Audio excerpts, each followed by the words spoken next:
வணக்கம் மக்களே, நீங்க பார்த்து கேட்கறது மொக்க கம்பெனி. நாங்கள் ஹோஸ்ட் இப்போ லேட்டஸ்டாக சோனி சிஎஸ் ஈவெண்ட் வந்துச்சு. ஸோ அதில் பார்ட்டிசிபேட் பண்ண நம்ம சோனி அவங்களுடைய அப்கமிங் படங்கள் பற்றின சில அப்டேட்ஸ் வந்து பற்றினா கொடுத்துருக்காங்க. முக்கியமாக சில படங்களோட டைட்டில் வந்து பற்றினா ரிவீல் பண்ணியிருக்காங்க. Bad boys 4, karate kid and மிக முக்கியமாக வெனம் 3. ஸோ வெனமுக்குன்னு ஒரு தனி டைட்டில் இருக்க தான் போது, லெட் பி கார்னேஜ்ங்கிற மாதிரி ஒரு டைட்டில் கொடுக்க தான் போறாங்க. அது என்னவா இருக்குன்னு சொல்லி ஒரு ரூமர் சுத்திட்டு இருக்கு. அது ஒரு பக்கம் இருந்தாலும் இந்த பக்கம் வெனம் 3ங்கிறத மட்டும் அனௌன்ஸ்மெண்ட் கொடுத்துருக்காங்க. அதை தொடர்ந்து ஏகப்பட்ட பிளாட் அப்டேட்ஸ் அண்ட் லீக்ஸ் அதை பற்றினா கிடைச்சிருக்க அந்த சமயத்தில் என்னென்ன காமிச்சிருக்காங்கன்னு மொத்தமாக அப்டேட் பண்ணிடுவோம். ஃபர்ஸ்ட் அந்த டைட்டிலை நீங்க எடுத்து பார்த்தீங்கன்னா ஜஸ்ட் வெனம் 3ங்கிறது மட்டும் தான் இருக்கு. பட் அந்த 3 வந்து நார்மலா இல்ல. ஸோ அதை நீங்க நல்லா நோட் பண்ணி பார்த்தீங்கன்னா மொதல்ல ஒரு ஹார்ட் ஷேப் எடுக்கும். ஏன் ஹார்ட் ஷேப் எடுக்கிற மாதிரி காமிச்சாங்கன்னு தெரியல. பட் அந்த ஹார்ட் ஆப்வியஸா லவ் குறிக்குங்கிற மாதிரி சொல்லப்படுது. பட் நீங்க நினைக்கிற மாதிரி கேர்ள் அண்ட் பாய் லவ் கிடையாது. இட்ஸ் மோர் லைக் அப்பா பையன் உறவு. ஸோ அப்பா பையன் பாசங்கிறது தான் இந்த படம் முழுக்கவே இருக்கும். மோர் லைக் ஃபாதர்ஹுட்டை பேசக்கூடிய ஒரு படமா இது இருக்குங்கிற மாதிரி இப்போதைக்கு ஒரு மிகப்பெரிய ரூமர் கிளம்பி இருக்கு. 1 இல்ல 2 இல்ல 3 வித்தியாசமான ஃபாதர்ஹுட் வந்து பார்த்தீங்கன்னா இந்த படத்தில் பிரசன்ட் பண்ண போறாங்க. 3 ஃபாதர்ஹுட் நீங்க கேட்பீங்க. எஸ், அது பத்தாது குறைக்க ஆண்ட்ரூ கேஃபில் வேற இந்த படத்தில் அப்பியர் ஆக போற மாதிரி ஒரு ரூமர் சுத்திட்டு இருக்கு. அது ஒரு பக்கம் ஒதுக்கி வச்சிடலாம். இப்ப கிடைச்சிருக்க அந்த ஃபாதர்ஹுட் ஸ்டோரி லைன் என்னன்னு பார்த்துருவோம். ஸோ நமக்கு தெரிஞ்ச வரைக்கும் இப்போதைக்கு நம்ம வெனம் ஆக்சுவலா நோ பை ஹோம்ல இருந்து அப்படியே டைரக்டா இந்த யூனிவர்ஸ்க்கு வந்துட்டாரு. இந்த யூனிவர்ஸ்க்கு வந்துட்ட அப்புறம் நம்ம வெனம் அதாவது டாம் ஹார்டி வந்து பார்த்தீங்கன்னா உண்மையிலே இந்த சூப்பர் ஹீரோஸ் இந்த யூனிவர்ஸ்ல இருக்காங்களா, நான் அந்த நியூயார்க்ல போய் செக் பண்ணி பார்க்க போறேன்னு சொல்லி அங்கிருந்து கிளம்ப வரோம். அதே சமயத்தில் ஸ்பைடர்மேன் கையால தான் வெனமுக்கு சாவு வரும் அப்படிங்கிறதையுமே இந்த வெனம் மூலியமா அந்த ஹைவ்மைன் மூலியமா பார்த்தீங்கன்னா புரிஞ்சுப்பாரு. ஸோ நியூயார்க் போயிட்டு இந்த சூப்பர் ஹீரோஸ் இருக்காங்களா செக் பண்றதுமே தாண்டி இந்த ஸ்பைடர்மேனை பார்த்து பேசி இல்லைனா அவன் கூட சண்டை போட்டு வெனம் நல்லவன் தான், ஹீஸ் ஆன்டி ஹீரோ, அவன் வந்து கெட்டவன் கிடையாது, அவனை கொல்லக்கூடாது அப்படிங்கிற பேச்சுவார்த்தையை நடத்துறதுக்காக தான் இவர் நம்ம ஸ்பைடர்மேனை தேடிட்டு போற மாதிரியும் ஒரு கதை சொல்லுது. ஸோ நியூயார்க்கு லிட்டரலா நம்ம டாம் ஹார்டி அண்ட் வெனம் வந்து பார்த்தீங்கன்னா இந்த ஸ்பைடர்மேனை தேடி போயிட்டு இருக்காங்க. ஸோ போற இடத்துல தான் அவங்களுக்கு ஒரு மிகப்பெரிய ட்விஸ்டே அமைதான். ஏன்னா அந்த இடத்துல பீட்டர் பார்க்கர் இருக்கா, ஆனா பீட்டர் பார்க்கர் ரொம்பவே யங்கான கேரக்டரா இருப்பானா. ஸோ அவனுக்கு இன்னும் ஸ்பைடர் பவர்ஸ் கிடைச்சிருக்காது. மொழிக்கு ஒரு 5 ல இருந்து 6 வயசு இருக்க ரொம்ப யங்கான பீட்டர் பார்க்கரை தான் நீங்க மீட் பண்ண போறீங்க. அதை பார்த்தா Tom Hardy and venom shock ஆகி வெனம் அந்த இடத்துல பேசாம உனக்கு கொண்டு இல்லாமா அப்படிங்கிற மாதிரிலாம் வந்து பேச ஆரம்பிப்பாங்களாம். கொஞ்சம் டார்க் ஹியூமர் வந்து இந்த படத்தில் இருக்கும் தான் சொல்லப்படுது. R-rated இருக்குமான்னு கேட்டீங்கன்னா டவுட் தாங்க. இது வரைக்கும் வெனம் R-rated வரல. பட் இந்த இடத்துல லைக் அந்த குட்டி பீட்டர் பார்க்கற கொண்டு இல்லாமங்கிற ஒரு பேச்சுவார்த்தையுமே ஓடுவான். பீட்டர் பார்க்கர் எப்ப எங்க இருப்பாரு, இது என்ன யூனிவர்ஸ் அப்படிங்கிற டவுட் உங்களுக்கு வந்துச்சுன்னா வெல் டெக்னிக்கலா இது என்னமோ எனக்கு மேடம் வெப் யூனிவர்ஸா இருக்குங்கிற மாதிரி தோணுது. அந்த இடத்துல மிஸ் பார்க்கர் வந்து பார்த்தீங்கன்னா ஆக்சுவலா பிரெக்னெண்டா இருப்பாங்களாங்க. ஐ மீன் பீட்டர் பார்க்கர் பிறக்காத மொதலுக்கு ஒரு 9 month பேபியா அந்த படத்தில் இருப்பாராம். ஸோ பீட்டர் பார்க்கரோட அம்மா பிரெக்னெண்டா இருப்பாங்க. அந்த யங்கான பீட்டர் பார்க்கர் வெளில வந்துடக்கூடாது, பீட்டர் பார்க்கர் பிறந்துடவே கூடாதுங்கிறதுக்காக தான் எசிகல் சிம்ஸ் வர மாதிரியும் அவர் தடுக்க தான் இந்த பக்கம் நம்ம மேடம் வெப் அந்த மற்ற 3 ஸ்பைடர் உமன்ஸும் சண்டை போடுற மாதிரியும் அந்த மேடம் வெப் கடை இருக்குது. ஸோ சப்போஸ் அது உண்மையா இருக்கும் பட்சத்தில் அப்போ இந்த மாதிரி பீட்டர் பார்க்கர் இருந்திருந்தா அந்த ஸ்டோரி லைன் பாசிபிளி இந்த பக்கம் வெனம் 3 கூட merge ஆகலாம். ஸோ வெனம் என்ன டைம் லைன் நம்மளுக்கு தெரியல. மேபி இவர் வந்து வேற யூனிவர்ஸ்க்கு போயிட்டு வந்துட்டாரு, டைம் லைன் வந்து ஷார்டன் ஆயிடுச்சு. மேடம் வெப்ல இருந்து ஒரு 5-6 வருஷங்கள் கழிச்சு தான் நடக்குதுங்கிற மாதிரி சொன்னாங்கன்னா இது பெர்ஃபெக்ட் டைம் லைனா சிங்க் ஆகும். ஸோ மேடம் வெப்பை இந்த பக்கம் லைக் நம்ம வெனம் கூட கோத்து விட ட்ரை பண்றாங்களோ என்னமோ. இது தெரிஞ்சுக்கிட்ட நம்ம டாம் ஹார்டி ஸ்பைடர்மேனை கொல்லக்கூடாதுங்கிற மாதிரி ஒரு முடிவு எடுக்க அந்த இடத்துல நம்ம ஸ்பைடர்மேனை நிஜமாலே ரேடியாக்டிவ் இல்லாத ஒரு ஸ்பைடர் கிடைச்சிருவாங்க. ரேடியாக்டிவ் ஸ்பைடர் கிடைச்சாதான் ஸ்பைடர் பவர்ஸ் பீட்டர் பார்க்கருக்கு கிடைக்கும். ஸோ சின்ன வயசா இருக்க பீட்டர் பார்க்கருக்கு லைக் நார்மல் ஸ்பைடர் கிடைச்சு அவனுக்கு அலர்ஜி ரியாக்ஷன் ஏற்பட அந்த இடத்துல நம்ம டாம் ஹார்டி மோர் லைக் அந்த பீட்டர் பார்க்கருக்கு ஒரு அப்பா ஸ்தானத்தில் இருக்க மாதிரியும் காமிக்கிறதா சொல்லப்படுது. ஸ்டில் இது எல்லாமே ரூமர் தான். பட் இந்த மாதிரி ரூமர் கிட்டத்தட்ட ஒரு 4-5 மாசமா சுத்திட்டு இருக்க அந்த சமயத்தில் மைண்ட்ல வச்சுக்கோங்க. பாசிபிளி நம்ம டாம் ஹார்டி எடி ப்ராக் வந்து ஸ்பைடர்மேனுக்கு மோர் லைக் ஒரு அப்பா ஸ்தானத்தில் இருக்கலாம், சொல்ல முடியாது. கேட்கவே கொஞ்சம் ஒரு வித்தியாசமா வேற மாதிரி தான் இருக்கு. பட் இதை எப்படி படத்தில் கொண்டு வர போறாங்கன்னு பொறுத்து பார்ப்போம். அது ஒரு பக்கம் இருக்க. 2வது ஃபாதர்ஹுட் ஸ்டோரி இந்த படத்தோட கோர் பாயிண்டா இருக்க போறது டிடெக்டிவ் முல்லிகனோட ஸ்டோரியா இருக்கும். ஸோ டிடெக்டிவ் முல்லிகனை இதுக்கு முன்னாடி லெட் பி கார்னேஜ்ல பார்த்துருப்பீங்க. அந்த படத்தோட ஃபைனல் சர்ச் ஃபைட் அப்போ அந்த கார்னேஜோட ஒரு பிசிறு இந்த பக்கம் முல்லிகன் உடம்புல வருது. அவருக்கு வந்து பார்த்தீங்கன்னா டாக்ஸின் பவர் கிடைக்கிற மாதிரி காமிக்கப்பட்டிருக்கும். ஸோ வெனமோட புள்ள எப்படி கார்னேஜா இருக்காரோ அதே மாதிரி கார்னேஜோட புள்ள தான் டாக்ஸின். அண்ட் அந்த டாக்ஸின் வந்து இந்த வெனமோட பரம்பரையிலேயே 1000வது ஜென்ரேஷன்ல போறதானாவும் அதே சமயத்தில் இது வரைக்கும் இல்லாத சிம்பியாட் அளவுக்கு சக்தி வாய்ந்த பவரும் அவனுக்கு இருக்குங்கிற மாதிரி சொல்லப்பட்டிருக்கு. அதாவது இது வரைக்கும் வந்த அந்த சிம்பியாட்ஸோட ஜென்ரேஷன்ல இந்த டாக்ஸின் தான் செம்ம பவர்ஃபுல்லான ஒரு சிம்பியாட்டா இருக்குங்கிற மாதிரி மென்ஷன் பண்ணியிருக்காங்க. ஸோ அது யாருக்குமே தெரியாம டிடெக்டிவ் மல்லிகன் உடம்புல இருக்க மாதிரியும் அது நம்ம டிடெக்டிவ் மல்லிகனை டேக் கண்ட்ரோல் பண்ற மாதிரியும் கதை இருக்குமாம். ஸோ இந்த இடத்துல தான் நம்ம டிடெக்டிவ் மல்லிகனுக்கு ஒரு பையன் இருக்க மாதிரி காமிப்பாங்களாம். ஸோ இந்த சமயத்தில் டிடெக்டிவ் மல்லிகன் அவருடைய ஒய்ஃபை டிவோர்ஸ் பண்ணியிருப்பாரு.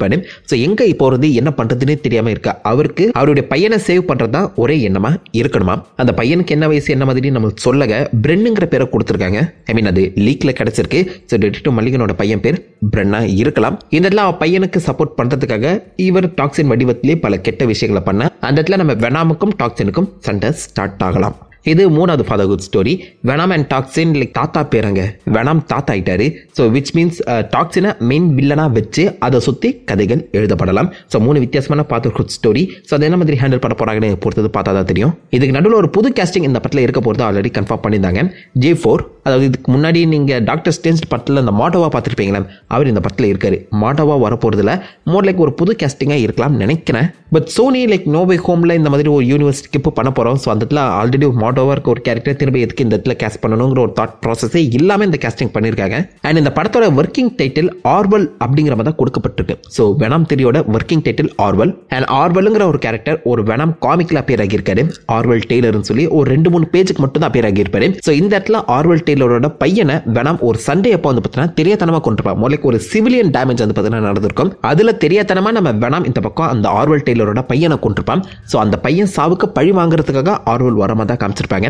ஸோ இதுக்குள்ளேயே உங்களுக்கு அந்த அப்பா பாச உறவுங்கிறது புரிஞ்சிருக்கும்னு நினைக்கிறேன். ஸோ அதனால காமிக்கில் இப்படி ஒரு சம்பவம் நடந்திருக்கு. அந்த கேரக்டரோட பேரை இந்த பக்கம் ஒர்க்கிங் டைட்டிலாக வச்சிடலாம் சொல்லி இப்போதைக்கு வெனம் 3க்கு ஆர்வலுங்கிற ஒரு பேரை ஒர்க்கிங் டைட்டிலாக கொடுத்துருக்காங்க.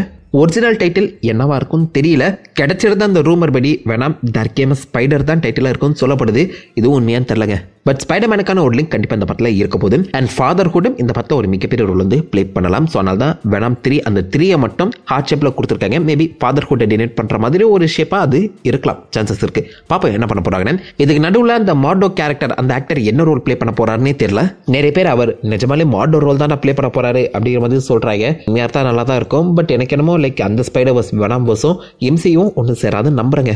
என்ன பண்ண போறாங்கன்னு பொறுத்தது பார்ப்போம். இது எல்லாத்தையுமே தாண்டி மிக்க பெருசாக சுற்றிட்டு இருக்க ஒரு ரூமர் இந்த படத்தில் கண்டிப்பாக ஆண்ட்ரி கேஃபில் வர போறாருங்கிறது தான். அதுக்கேற்ற மாதிரி இந்த கிடைச்சிருக்க அந்த பிளாட் லீக்லேயுமே ஒரு முக்கியமான பாயிண்ட் இருக்கு. அதை நான் உங்ககிட்ட சொல்லவே இல்லை. ஆண்ட்ரி கேஃபில் ப்ரீவியஸாக நோ வே ஹோம்ல இருந்து அவர் யூனிவர்ஸுக்கு போகிற அந்த சமிட்ல தெரியாதனமா வெனம் யூனிவர்ஸுக்கு வந்துடுவாராம். ஸோ அந்த இடத்துல நம்ம வெனம் கூடவே ஒன்னா சேர்ந்து டாக்ஸினை டிஃபீட் பண்ற மாதிரி கதை போகுமா. ஸோ வெனம் அண்ட் நம்ம ஸ்பைடர்மேன் ஒன்னா டீம் அப் பண்ற மாதிரி தான் கதை எழுதப்பட்டிருக்குங்கிற மாதிரி ஒரு ரூமர் சுற்றிட்டு இருக்கு. இது நடக்குமான்னு டவுட் தாங்க. அதனால தான் உங்ககிட்ட நான் சொல்ல ஏன்னா நான் நம்பல. சப்போஸ் அந்த மாதிரி இருக்கும் பட்சத்தில் நம்ம ஆண்ட்ரி கேஃபில்ட வெனம் யூனிவர்ஸ்க்கு அனுப்புறதுக்கு பதிலாக அங்க இருக்க வெனாம நம்ம ஆண்ட்ரி கேஃபில் யூனிவர்ஸ்க்கு அனுப்பலாம். அது இன்னும் பெட்டரா இருக்கும் நம்புறேன். ஏன்னா வெனம் வர்ஸ் நீங்க எடுத்து பார்த்தீங்கன்னா உள்ள யாருமே இல்ல. லைக் வெனம் மட்டும் தான் தனியாலா இருக்காப்ல. மார்பியஸை டீஸ் பண்ணல, மேடம் வெப் இருக்க மாதிரி காமிக்கவே இல்லை. கிரேவன் த ஹண்டரும் வெனம் வர்ஸ்க்குள்ள நடக்கா இல்லங்கிறது நமக்கு தெரியல. சோ இதுல நம்ம புதுசா ஒரு கேரக்டர் இன்ட்ரோடியூஸ் பண்ணி இவங்க எல்லாருமே ஆல்ரெடி இங்க தான் இருந்தாங்க அப்படின்னு சொல்றதுக்கு பதிலாக வெனாம லிட்டரலா ஆண்ட்ரி கேஃபில் யூனிவர்ஸ்க்கு அனுப்பி ஆண்ட்ரி கேஃபில் யூனிவர்ஸ் நம்ம கடைசி ஒரு 10-15 வருஷம் பார்க்கவே இல்லை. சோ உள்ள இந்த மாதிரி ஏகப்பட்ட பேர் டெவலப் ஆகி வந்துட்டாங்க அப்படிங்கிற மாதிரி அழகாவே காமிச்சிட்டு போயிடலாம். அது இன்னும் பெட்டரா சிங்காவும் நம்புறேன். அண்ட் ஆண்ட்ரி கேஃபில்டுமே நோ வே ஹோம் அப்போ நான் இந்த மாதிரி ஏலியன் கூடலாம் சண்டை போட்டதே இல்லையடா, ஐ எம் லேம் அப்படிங்கிற மாதிரி சொல்லியிருந்தாரு. அமேசிங் ஸ்பைடர்மேன் 3 வர வேண்டியது. ஸோ அமேசிங் ஸ்பைடர்மேன் 3யும் வெனம் 3யும் ஒன்று அவங்க மர்ஜ் பண்ணலாங்க. அதுக்கான ஹை பாசிபிலிட்டி இருக்கு. அண்ட் வெனாமோட முக்கிய குறிக்கோள் காமிக் புக்கில் உருவாக்கப்பட்டதே அவர் ஸ்பைடர்மேன் கூட சண்டை போடணும் தான். அவர் என்னதான் நீங்கள் ஆன்டி ஹீரோவா வில்லன் இல்லை அவர் ஒரு ஹீரோவா நீங்கள் காமிச்சிருந்தாலும் ஃபைனலாக அவர் எப்படியாச்சும் இந்த பக்கம் நம்ம ஸ்பைடர்மேன் கூட சண்டை போட்டே ஆகணும். அது அவருடைய கடமை, குறிக்கோள். அதை நீங்கள் டச் பண்ணாமல் சோனி இருக்க எல்லா வில்லன்களையுமே ஹீரோவாக மாற்றுறதுல ஒரு யூஸுமே கிடையாது. அந்த கோர் ஐடியாவை ஃபாலோ பண்ணுங்க, அவ்வளோதான் நான் சொல்ல வரேன். ஆண்ட்ரி கேஃபில்ட் ஸ்பைடர்மேன் வெர்சஸ் வெனம் இதை ஃபேன்ஸ் ரொம்ப நாளாக எதிர்பார்த்துட்டு இருக்காங்க.